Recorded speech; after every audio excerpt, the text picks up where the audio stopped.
My name is Sonia Thomas, and I'm the Chief Auditor at First Command Financial Services, located in Fort Worth, Texas. My topic today is Sonia's 7 steps for creating an internal audit team. One of the first things that you need to create any team is to hire people, obviously.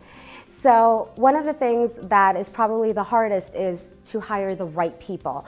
What's considered right is a gamut of different ideas, but what I normally say is if you're able to hire at least a person who has either product knowledge or audit experience, then you're able to train or teach them the other items that they probably need improvement on.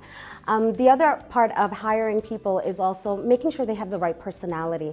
It's not about just bringing people who have experience and skills, but that they have the right personality to fit the dynamic that you're trying to create within your team, as well as the culture, that they fit within the culture of the firm that you're working for. At the end of the day, they become a reflection of who you are, and you want them to fit in not only to your team, but to the company as a whole.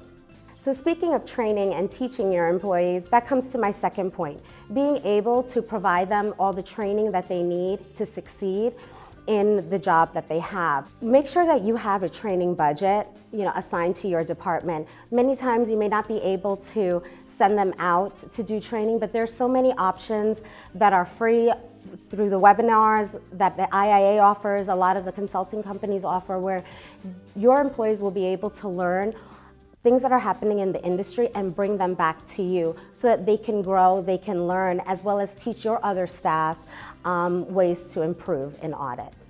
So number 3 is design a career path. Give them opportunities to be challenged. Every employee wants to grow, so being able to set goals for them where they're able to succeed and give them opportunities to be challenged, such as helping them meet with senior leadership, like the audit committee once in a blue moon, or having one-on-one discussions with them to see where is it that they want to go in their career path, and providing them the tools that they need to actually get there.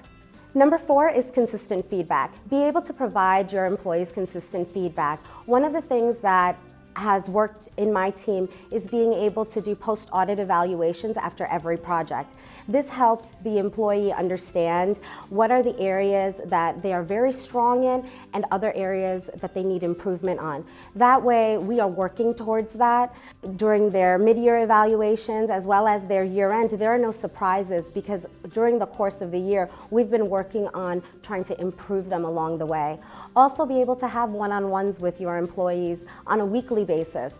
That way you're able to kind of get a catch up on how well they're doing on their project, as well as if they're experiencing any issues, you're able to address them ahead of time.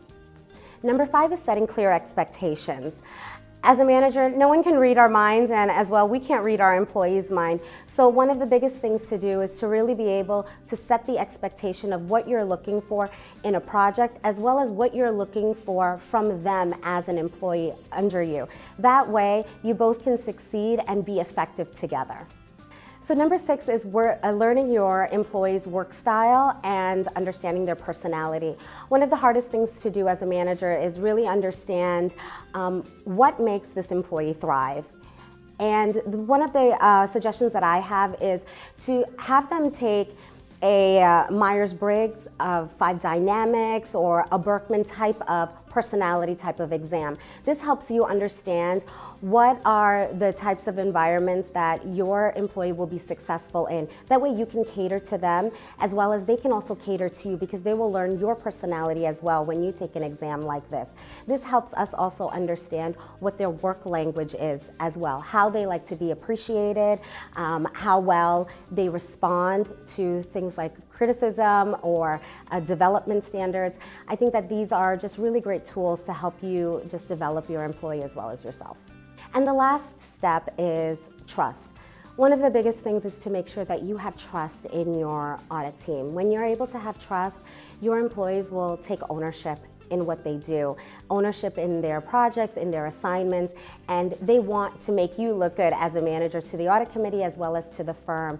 And when you have that trust there is a sense of loyalty that's involved as well, and that's what we want to do at the end of the day as managers for developing a team, is to make sure that we have trust, therefore it builds the confidence to have a successful department, a successful employee, and be successful as an audit team.